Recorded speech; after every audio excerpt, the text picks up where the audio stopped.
오늘 말씀 보면은 예수님 계속해서 치유 사역을 행하시는 것을 보게 됩니다. 그렇죠? 네. 네, 오늘 치유 사역 해 나아가시는 예수님의 모습을 가만히 보면은 어디에서 치유 사역을 하시는가 하는 장소가 나오는 걸 보게 됩니다. 앞부분에 보면은 집에 들어가죠. 베드로의 집에 들어가서 아픈 베드로의 장모를 고쳐주십니다. 그리고 그 집에서 나오니 또 마을에서 마침 사람들이 기다리고 있다가 예수님 앞에 나와서 귀신 들린 자, 병든 자들을 데리고 오죠. 또 거기에서 예수님 고쳐주십니다. 그리고 또 호숫가에서도 사람들을 만나기도 하셔서 그들을 고치시고 가르치신다라고 하는 것이죠. 즉 만나는 장소 그리고 만나는 사람들에게 예수님은 사랑하는 마음으로 불쌍히 여기시는 마음으로 장소와 시간을 가리지 아니하시고 치유해 주시고 또 귀신을 쫓아내 주시는 이런 모습을 발견하게 된다라고 하는 것입니다. 그럼 여기서 우리가 한 가지 생각해 보십시다. 특별히 오늘 말씀을 통해서 우리가 꼭 짚고 넘어가야 될 부분인데 치유함을 받았어요. 고침을 받았어요. 은혜를 받았어요. 그리고 그렇다고 한다면 왜 예수님은 고쳐주시고 치유해주시고 은혜를 베풀어 주실까요? 말씀으로 가르쳐 주시고 해주시는 이유가 있을 거 아니에요. 그렇죠? 그 고침받고 귀신으로부터 자유함을 얻은 다음 그죠? 잘 먹고 잘 살라고 그렇게 해주시는 걸까요? 우리들도 은혜 받고 때로는 정말 주님 앞에 매달려 간절히 기도할 때 병나음을 덧입기도 하고 큰 문제가 해결되기도 하고 또 특별히 예수 그리스도의 구속의 은혜가 얼마나 귀한 것인지를 다시 한번 깊이 깨닫는 그런 은혜를 덧입게 됩니다. 그런 은혜를 내가 받았다라고 한다면 그렇죠? 그런 놀라운 예수님의 능력과 권능을 내가 체험했다라고 한다면 그 다음 나는 무엇을 어떻게 해야 할까라고 하는 것이죠. 예수님 고쳐주셨어. 그 다음에 고침받은 내가 무엇을 어떻게 해야 하냐라고 하는 것을 오늘 말씀은 우리에게 잘 알려주고 있다라고 하는 겁니다. 단순히 고침받았구나. 아이고 잘됐다. 이제 내가 그냥 잘 살면 되지. 그런 우리의 생각에서 한 발자국 더 나아갈 필요가 있다라고 하는 것을 오늘 말씀은 우리에게 알려주고 계시다라고 하는 것이죠. 예수님 고쳐주시고 치유해주시고 말씀으로 가르쳐서 은혜를 베풀어 주신 데에는 예수님께서 갖고 계신 조금 더 깊은 뜻이 있다라고 하는 것입니다. 오늘 말씀에서 그걸 우리가 잘 알게 된다라고 하는 것이죠. 그래서 정말 중요한 것입니다. 은혜 받고 회복되고 치유받고 하나님의 축복 가운데 머물게 될 때 내가 무엇을 내 삶 속에서 믿음 가지고 어떻게 해야 하는가라고 하는 것 여러분들도 오늘 말씀을 통해서 잘 깨달아 알으시고 그것을 준행해 나아가는 은혜가 있기를 주님의 이름으로 부탁을 드립니다. 아멘. 자, 그럼 첫 번째 은혜 받았을 때 고침 받았을 때 축복 받았을 때 내가 어떻게 해야 될까? 우리 14절 15절 말씀을 통해서 살피십시다. 자, 14절 15절 찾으셨죠? 같이 읽습니다. 시작. 예수께서 베드로의 집에 들어가사 그의 장모가 열병으로 앓아 누운 것을 보시고 그의 손을 만지시니 열병이 떠나가고 여인이 일어나서 예수께 수종들더라. 아멘.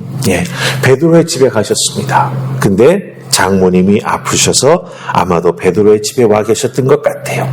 그 베드로의 장모님에게 예수님 다가가셔서 손을 잡고 여러분 설명 잘 보세요. 15절 말씀 손을 잡으시고 만져주셨습니다. 그렇죠? 그랬더니 어떻게 되죠? 그 열병이 떠나갔다. 즉 고침을 받았다라고 되어 있습니다. 그 자리에서 고침을 받았습니다. 그러자 그 베드로의 장모님이 어떻게 하고 있습니까? 고침받고 난 다음에 일어나서 예수께 수종들더라 이렇게 되어 있습니다. 여기서 우리가 이 수종들더라고 하는 말을 잘 이해하셔야 됩니다. 집에서 여인이 어머니가 며느리가 딸이 집안일을 도맡아하는 경우가 많이 있지 않습니까? 그러니까 아픈 데서 바로 치유를 받았는데 그 다음에 일어나서 일하기 시작했다. 이런 식으로 생각하시면 안 됩니다. 여기서 수종들다라고 하는 말은요, 굉장히 중요한 의미를 담고 있습니다. 치유해 주시고 고쳐주신 것에 감사해가지고 예수님을 위해서 무엇이든지 해드리고 싶어서 준비하고 기다리고 있는 상태를 뜻합니다. 그러니까 여러분들 단순히 먹을 것을 준비해 드려야겠다, 해야 드려야겠다, 그런 것을 의미하는 게 아닙니다.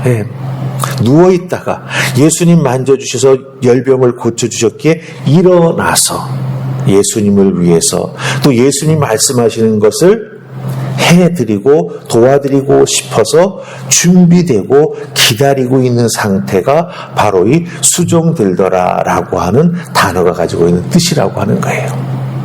즉 섬길 준비를 하고 있다라고 하는 것입니다. 예수님의 치유해 주심, 고침의 은혜를 받고 그 사랑을 경험했습니다. 그러자 어떻게 하고 있는 겁니까? 이렇게 큰 은혜와 사랑을 덧입었으니 주님께서 원하시는 일들을 내가 감당해 나아가야겠다. 마음 먹고 어떻게 하고 있는 거예요? 자리에서 벌떡 일어나 준비했다라고 하는 것입니다. 여러분들, 이와 같은 베드로 장로의 모습은, 그 믿음의 모습은 우리에게도 해당됩니다. 일어나 섬기는 자로. 왜 그렇습니까? 우리 구원받았지 않습니까? 영원히 죽을 수밖에 없던 우리가 어떻게 됩니까? 하나님 앞에 나아가 하나님을 아바 아버지라 부르는 하나님의 모든 하늘나라의 유업을 받아 누릴 수 있는 하나님의 자녀가 되었지 않습니까? 죄인에서 하나님의 자녀로 우리의 신분이 엄청나게 변했습니다. 그렇다고 한다면 이렇게 놀라운 구원의 은혜를 덧입고 때로는 우리들의 삶 속에서 우리가 아프고 힘들 때 우리 주님께 기도하며 간구했을 때 도우시고 회복시키시며 치유해 주신 은혜를 우리가 덧입게 되지 않습니까? 그런 것들을 경험하고 체험할 때마다 우리는 어떻게 해야 된다라고 하는 거예요? 내 삶의 자리에서 일어나서 내가 어렵고 힘든 자리에서 도움을 받았으니 그 자리를 박차고 일어나서 주님께서 원하시는 일을 감당해 나아갈 수 있도록 어떻게 해야 된다? 섬김을 위해서 준비된 자가 되어야 된다라고 하는 거예요. 마음부터 준비하고 그 다음에 몸도 준비하고 삶도 준비해 나아가는 우리가 되어야 한다라고 하는 것이죠. 그래야 예수님께서 주신 은혜가 더욱더 우리들의 삶 속에서 든든하게 뿌리가 내리게 되고 우리의 믿음이 성장하게 되고 특별히 주님의 뜻을 깨달아 알고 주님의 뜻을 이루어드리는 성도가 된다라고 하는 것입니다. 은혜 받고 나서 그것이 입술의 감사로만 끝나는 것이 아니라 믿음의 결단으로 또 섬김의 헌신의 모습으로 나타나는 우리가 되어야 한다라고 하는 것을 베드로의 장모의 모습을 통해서 우리가 깨달아 알게 된다라고 하는 것이죠. 여러분들 은혜 받으셨죠? 그렇다고 한다면 주님을 위해서 일어나십시오. 그리고 주님께서 원하시는 일들을 감당하며 섬겨 나아갈 수 있도록 준비된 자가 되시기를 주님의 이름으로 축복합니다. 아멘. 자, 그 다음에 이제 두 번째. 오늘 말씀 속에서 우리가 살짝 이해가 안 되는 부분이 있어요. 읽은 말씀의 끝부분이죠. 제자 중 한 사람, 우리 22절 읽으십시다. 찾으셨죠? 같이 읽습니다. 시작. 제자 중에 또 한 사람이 이르되 주여 내가 먼저 가서 내 아버지를 장사하게 허락하옵소서. 예수께서 이르시되 죽은 자들이 그들의 죽은 자들을 장사하게 하고 너는 나를 따르라 하시니라. 아멘. 자, 여기서 우리가 좀 잘 살펴야 될 부분이 있습니다. 제자 중 한 사람의 집에 아버님이 돌아가셨어요. 즉 상을 당한 거죠. 그러자 이 제자가 뭐라고 말합니까? 먼저 제가 가서 아버지의 장사를 치르고 돌아올 수 있도록 허락해 달라고 예수님께 부탁합니다. 그랬더니 예수님께서 그 제자가 부탁한 것을 어떻게 대답해 주세요? 허락하지 않으신 거죠, 사실은. 잘 보면은, 그렇죠? 뭐라고 예수님 말씀하십니까? 죽은 자들이 그들의 죽은 자를 장사하게 하고 산 너는 나를 따르라고 말씀하십니다. 아니, 어떻게 예수님 인간의 도리를 저버리라고 말씀하실까? 우리가 딱 말씀만 보면 이렇게 느껴집니다. 근데 예수님께서 여기에서 강조하시는 것은요, 인간의 도리를 저버리라고 말씀하시는 게 아닙니다. 여기에서 우리 사람들이 가지는 아주 그 생각의 그 흐름이 있어요. 우리들이 이걸 잘 분별해야 될 것이 있습니다. 사람들이 생각하면서 그 나타내는 특별한 특징이 있습니다. 우리 21절 말씀에 제자가 예수님께 이렇게 말하지 않습니까? 주여, 내가 먼저 가서 내 아버지를 장사하게 허락하옵소서. 얼뜻 보면 아무런 문제 없는 말 같습니다. 근데 여기서 우리가 이 먼저라고 하는 단어를 잘 보셔야 됩니다. 먼저. 이 제자가 한 말 중에 먼저라고 하는 말이 있습니다. 여러분들, 이 먼저라고 하는 말 우리가 종종 사용하죠. 먼저 이거 하고 갈게 내가. 이런 생각, 이런 말을 많이 씁니다. 먼저. 네. 근데 이 먼저라고 하는 말을 하게 될 때 여러분들, 우리들은요, 그 말 속에, 그 먼저라고 하는 말을 사용하는 그 말 속에 나의 생각, 나의 본성, 나의 진심이 담기게 된다라고 하는 거예요. 네. 먼저 안정되면 예수 믿을게. 먼저 내가 이 일이 정리되면 주님을 위해서 일할게. 먼저 이 문제가 해결되면 내가 교회에서 말하는 이거 내가 섬김에 봉사할게. 우리가 이 먼저라고 하는 단어를 쓰면서 내 신앙생활에 있어서 정말 중요한 것을 자꾸 뒤로 미루는 그런 성향, 또 내 생각의 어떤 습관 혹은 내 삶의 우선순위의 모습이 나타나고 드러나게 된다고 하는 거예요. 여러분들도 신앙생활 하면서 먼저 이것하고 할게요 라고 말하는 경우 참 많지 않습니까? 이거 먼저 해결하고요. 네. 이 기도 제목 먼저 예수님 들어주시면요, 내가 이거 뭐뭐 할게요. 우리가 이런 식으로 말할 때가 있다라고 하는 거예요. 근데 그 말할 때 나타나는 이 먼저라고 하는 사고방식이 결국은 내 삶을 움직여 나아가는 어떤 그 힘, 동력이 그거라고 하는 거 우리가 발견하게 되는 거죠. 주님이 먼저가 아니라 늘 내 문제가 먼저 뭐가 되고 난 다음에 뭘 하겠다라고 하는 것입니다. 근데 여러분들 잘 보세요. 주님의 부르심, 주님의 은혜 베풀어 주심은 언제나 지금입니다. 지금. 네. 주님의 은혜는 지금이에요. 네. 그렇기 때문에 믿음의 그 지금 주시는 은혜에 대해서, 지금 주는 부르심에 대해서 믿음으로 응답을 오늘 지금 해야 되는 것이지 내일 해야 되는 게 아니라 하는 것입니다. 네. 자꾸 미루려고 하는 버릇이 있어요. 네. 내 손에 뭔가 붙잡혀야, 네. 내 눈에 뭔가 보여야, 내 귀에 뭔가 들려야, 그렇죠? 네. 그 다음에 내가 뭘 하겠다라는 생각을 하면서 이 먼저라고 하는 것을 핑계 삼아가지고 자꾸 주님의 부르심을 뒤로 미루는 경향이 우리에게 있다라고 하는 것입니다. 그래서 여러분들 중요한 부분이 이 먼저, 여러분들 신앙생활에 나아가면서 혹시 내 입에서 먼저라고 하는 말을 사용할 때 어떤 의도로 사용하는가 한번 잘 생각해 보시기 바랍니다. 먼저. 네. 내 삶의 우선순위가 예수님이 아니라 여러 가지 일들이 먼저.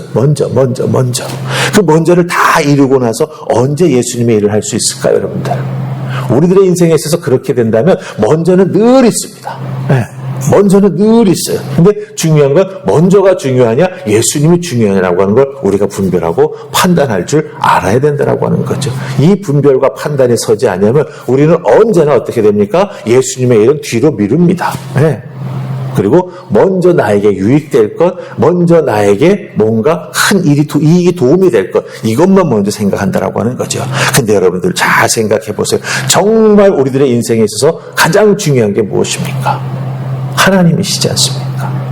하나님께서 나를 예수 그리스도의 십자가 사랑으로 이끌어 주셔서 구원해 주셨다라고 하는 것 아닙니까? 네. 제일 중요한 게 그것이죠. 근데 우리는 그 중요한 것, 제일 중요한 것보다도 먼저 내 것이 있다라고 생각하고 그걸 주장할 때가 있다라고 하는 거예요. 이런 신앙의 사고방식이 바뀌지 않으면 우리는 늘 어떻게 됩니까? 우리 하나님을 두 번째 자리에 앉혀놓는 거죠. 그리고 내가 늘 먼저. 네. 이 먼저 사고방식을 우리가 잘 고치고 바꾸고 또 판단할 줄 아는 우리가 되어야 정말 하나님께서 우리들의 인생에 가장 먼저 이루고 싶어 하시는 것들을 이루어내고 이루어드리고 은혜를 받는 우리가 된다라고 하는 것 꼭 기억하시고, 먼저라고 하는 말을 사용하시려고 할 때 내 생각과 내 마음이 어디를 향하고 있는가를 한번 꼭 살펴보시기를 주님의 이름으로 부탁을 드립니다. 아멘. 우리 기도하십시다. 좋으신 하나님 은혜 감사합니다. 살다 보면 우리가 먼저 해야 될 것이 있다라고 느낄 때가 참 많이 있습니다. 먼저 이것하고 다른 것 해야지. 근데 먼저 이것 하는 것이 하나님의 일보다 앞서는 경우가 참 너무나 많이 있습니다. 우리들의 삶 속에서 무엇에 우선순위를 두어야 할지, 그리고 하나님과 동행하며 먼저 행할 것을 우리가 행해 나아갈 수 있음을 기억하게 하여 주시옵소서. 하나님을 두 번째 자리로 내려놓고 먼저 내 것을 하는 게 아니라 하나님과 함께 내 것을 행해 나아갈 때 그 모든 것이 더욱더 은혜 가운데 해결되고 풀리게 됨을 깨달아 하는 저희가 되게 하여 주시옵소서. 그리하여 하나님과 함께 동행해 나아가는 나의 믿음의 삶, 오늘 말씀하신 하나님의 음성에 오늘 응답하고 내일을 하나님과 함께 움직여 나아가는 우리 모두가 되게 하여 주시옵소서. 도우신 하나님의 은혜가 오늘도 우리들의 삶 속에서 어느 곳에 내가 있든지 주님의 음성을 듣고 정말 섬길 수 있는 준비를 해 나아가는 하나님의 자녀 되기를 간절히 소원하옵고 예수님 이름으로 기도하옵나이다. 아멘.